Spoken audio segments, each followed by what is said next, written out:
Hi, I'm Jody. Hello, my name is Tyler Lamon. And this is a Beargrass Thunder interview for Metro Council candidates for District 15. So, Tyler, thank you so much for having us here at your campaign headquarters. We are very excited to interview you. I'm sorry, I'm trying not to leave his campaign. It's my living room. We're in my living room. For those, we was supposed to be outside actually, so thank you guys for being flexible. Yeah, I mean, hey, we can't control the weather. If you don't mind giving us a brief intro into who you are and why you're running. Well, I am a socialist. I'm running to represent the interests of working people against those of wealthy people. I'm running because I was approached by my friends in DSA. DSA is the Democratic Socialists of America. There's a Louisville local, Louisville DSA. My friends in the electoral committee actually approached me and they asked me to run. So I'm running to represent the socialist movement here in Louisville. We have an exhaustive platform, which we'll have on the website, but a taste of some of our policies. For example, we have a suite of proposals we're calling the Green New Deal for Louisville. This is tied into the Green New Deal campaign nationally, but there are a suite of ecological proposals that include things like, for example, municipalizing Louisville Gas and Electric. Which is to say, LG&E currently, the private company, was bought by an outfit called PPL. They're out of Pennsylvania, if I recall correctly, and PPL got bought by an international energy conglomerate. All of Louisville's gas and electric energy, is provided through a chain of ownership, an unaccountable energy conglomerate, that has a total monopoly here on energy production in Louisville. I knock a lot of retired people's homes. Their number one issue often is LG&E. Because over this last winter, sometimes people's heating bill spikes $500, and if you're a retired person on a fixed income, you're facing starvation when that happens. Mm-hmm. I think LG&E should be municipalized and we should be running it as a utility at cost. It should only cost you to heat your house what it costs you to heat your house. But more than that, if we want to ever decarbonize LG&E, it has to be a faceless energy conglomerate. Does not care about the interests of the people of Louisville. We need to expand park. We need to prepare the streets, to be for, because in 10 to 20 years we're going to have to move away from gasoline automobiles. That's a scientific fact. I'm sure you're sympathetic. Mm-hmm. And so we need to be thinking about that now. What is the future of transportation in the city going to look like? So there's the Green New Deal, housing for all. So I've been homeless. It's a serious issue. That was back in 2014. I think homelessness very seriously. The root cause of homelessness in our society, we were discussing this earlier for the viewers who don't know, is the commodification of housing, mm-hmm. which is to say, there are more empty houses than there are homeless people, but the problem is all those empty homes are in the hands of private landlords who want rent and lots of it. Yeah. So and rent goes up every year, wages don't. Yeah. As long as that's true, as long as our society treats housing as a commodity rather than a human right, which is what it is, in my opinion, we will have homeless people. It doesn't matter how nicely or cruelly you treat the ones who currently exist. The housing market is creating more homeless people constantly, just as part of its functioning. So, bird's eye view, we need to decommodify housing. That's a big tackle for a single Metro Council person in Louisville municipal government. So, in the meantime, short term, we need more public housing. It should be better. It should be comfortable and beautiful. People should want to live in it. Yes. And one of our third planks, is we need to reimagine public safety. We need to reimagine social services. So I was just at the candidate forum at the All Wool and Yard Wide Club. The person who was giving the questions there, when you take the about 30% of the budget that goes to the LMPD and about the other 20% that goes to the jail system and the maintenance thereof, right? The carceral section of our city takes about 50% of our budget every year, our municipal budget. However. Murder has never been higher. Crime has never been higher. The reality is that we throw more money at the police every year, and that's a failed strategy. It's an objectively failed strategy because the police are not keeping us safe. They're not preventing crime. I believe that the reason crime is so high is that people are desperate. People are having a bad time. Yeah. So if we want to increase public safety, we need to make the city a better place to live. And that starts with, in this city and in this country, people are always like, well, how are you going to pay for it? And the answer is, the police are sitting on this giant pile of money. Every police department in this country is a tank post-Patriot Act. You need to take that money. The other year, Mayor Fisher, he tried to close a few libraries and just give the money to the police. Now, there was an outcry. It didn't happen quite that way. We have this authoritarian strain in our politics. Anytime something happens in the city, it doubles down on violence, right? Yeah. We need to be thinking about making the city a better place to live. So part of our proposed policy plank that I'm running on, is we need to reroute some of the police budget toward parks, social services, libraries. We need to make this a better, more livable city for the people who actually live and work here. If something improves the material situation of the working people of this city, I'm for it. I don't care about, the ability of landlords or business people to make a dollar. That's not interesting to me. I'm not interested in representing those people. They have excellent representation and they can seek it elsewhere. Tyler, one of our biggest things that we advocate for as Beargrass Thunder is urban agriculture, and specifically being able to grow food, whether you own the land, whether you rent in the land, whether you're just in the neighborhood, being able to feed yourself. Sure. And so I wanted to ask, what are your thoughts on yardens and specifically being able to grow food in the city? Seems good. I have no objection. That's wonderful. Yardens, I like that. That's cute. Thank you. Did you come up with that? Yeah. Oh, very nice. Whenever we talk about gardens, people always thought, oh yeah, but I could never do that in my front yard. And I'm like, well, why not? It's your land. Yeah, that's true. Lawns take up all this space. They consume all this energy. So that brings me to my next point, which is transit. Talking about connected neighborhoods and talking about being able to get around and phasing out cars. What do you think that you can advocate for as a Metro Council person? Well, there's a lot you can advocate for. The question is, of course, what you're going to get past and what you're going to do. We're going to have to reimagine how we're using space. TARC needs to be massively. We should probably fund TARC the way we're funding the police. Talked about public housing earlier and how it should be beautiful and luxurious and people want to be in a comfortable environment, and they deserve to be, in my view. TARC is just similarly, the buses should be great. Riding the bus should be a great experience. TARC should be free at the point of use. This is a major socialist plank, which is the same. You should hop on the bus. It shouldn't cost you a thing.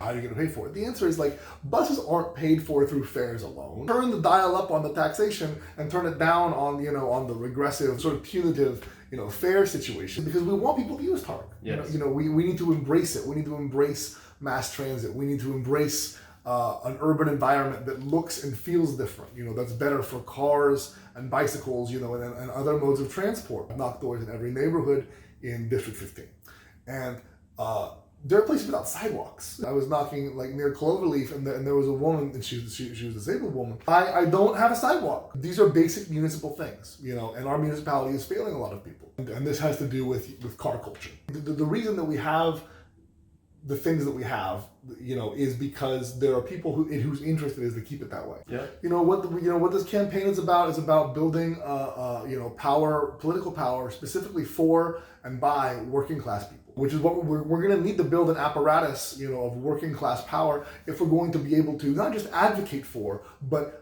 obtain these policies. Yes. Does that make sense? And one of the things that we run into, because we live in such a dense shotgun neighborhood being Smoketown, is that people say car culture. What they really mean is car dependency. Sure, absolutely. And so when we see a lot of new investor groups coming in, they always complain about on-street parking when they should be complaining about the lack of neighborhood stations, the lack of transit amenities for the people that are trying to move in. No, like I said, we're going to have to reimagine a lot of things. We're going to have to reimagine land use, all sorts of things. People have talked to me about zoning. They're like, well, how do you feel about changing residential zoning, stuff like that? And my answer to that is, I'm for it as long as it's not a Trojan horse to deregulate the housing market. You know what I mean? Yeah. I'm for these things only if they're implemented in a way specifically to better the material situation of working class people. Yes. People who have to work for a living. It doesn't serve the interest of some wealthy developer. So I don't care about that. That's not important. Well, our next question is, what are your thoughts on gentrification and specifically on neighborhood rebranding? What we've seen in Smoketown and Shelby Park is a lot of outside investors, primarily from out of state, who don't really know the neighborhoods at all, They're starting to call the housing Greater Nulu, Greater Germantown, basically starting to call them rich neighborhoods and erasing the names of the original places. Right. And so, how do you view gentrification in the city, and what are some of your policies or some of the things that you're going to do to combat that? Well, first of all, I oppose gentrification tooth and nail. If rebranding neighborhoods is a tool of gentrification, I'm against it.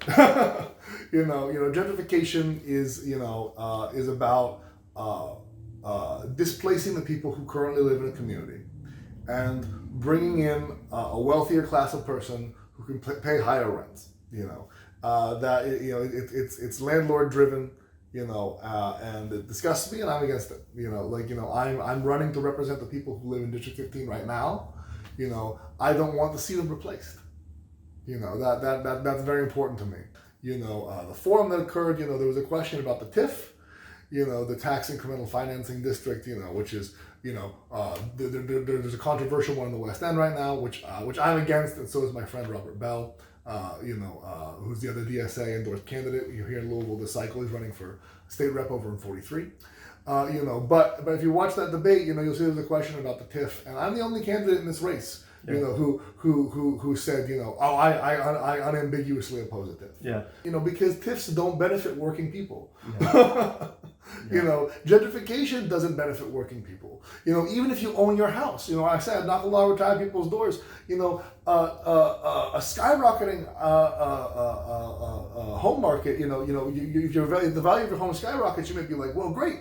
But a lot of retired people who've been in their home for like 50 years, all of a sudden they can't pay the ad valorem taxes. Yes. They're on fixed income, so they lose their home to taxes. Yep. Gentrification isn't an unalloyed good, even if you own your home. What these things do is they benefit the interests of wealthy people. Again, when I talk about representing the interests of working people against those of rich people, you have to understand that that's because rich people and working people have directly opposed interests a large amount of the time. Landlords want your rent to go up. Yes. And if you work for a living or you rent, I rent, you want your rent to stay the same, or maybe even go down a little. Who knows? But that's an irreconcilable relationship. You know what I mean? Those are directly opposed interests. When it comes to wages, if you work for a living, you'd like your wages to go up. And your boss wants them to stay low, maybe even go down. If if they repeal the minimum wage law, so on and so forth. And this is another irreconcilable relationship. So in gentrification, as in all things, my politics is centered on working people. And since gentrification is bad for them, I'm against it. I really like that you want to lift people up and not tiff people up. That's really a nice thing. Oh my God! Yeah, you're operating on a higher level than I Tyler, our next question is: what are your thoughts on reimagining safety, or what that word even means to Louisville? When people talk about safety, they're often talking about crime. But as so there was a question at the All Wool in the Yard Wide Club Forum. They asked me first, and they're like, "What's the biggest crime here in Louisville?" And I said, "Well, it's wage theft."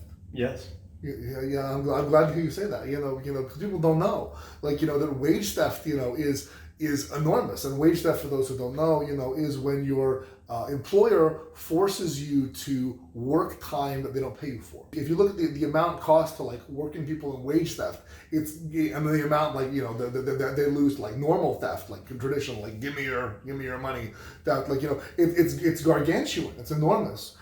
So when we talk about making Louisville a safer place, people if you drop below a certain financial level, you are in danger of being evicted. You're in danger of being homeless. You're in danger of starvation. And starvation will kill you just as dead as a bullet. If you're in unsafe working conditions, we just went through a pandemic where a lot of people were forced, to face conditions that could kill them, or you get long COVID and you're crippled for life. Affected forever, for starvation wages, people do this, yes. So when we're talking about making Louisville a safer place to live, we need to think broad, you know what I mean? We need to think about guaranteeing people basic rights and freedoms. We in America we talk a lot about negative freedoms, the government preventing you from doing, not preventing you from, I can Second Amendment, I have my gun, so on and so forth. You can't stop me from having it. Fine, but what about freedom from want? Yeah. You know, what about your right to be able to afford to have children? Mm-hmm. You know what I mean? Like, you know, and for those children to be fed and educated and provided for, you know, and that you don't have to live in fear. Mm-hmm. You know, we live in a society, you know, where for the first time maybe in human history, the problems of material scarcity have been dealt with. You know, right now, and this may not be sustainable, but there is enough food for everybody to eat. You know, there are enough houses to house everybody. The problem is not the material scarcity. You know, nobody needs to starve. The question is one of distribution. You know, the question is, like, you know, as we talked about earlier, like, you know, who owns those houses? You know, like,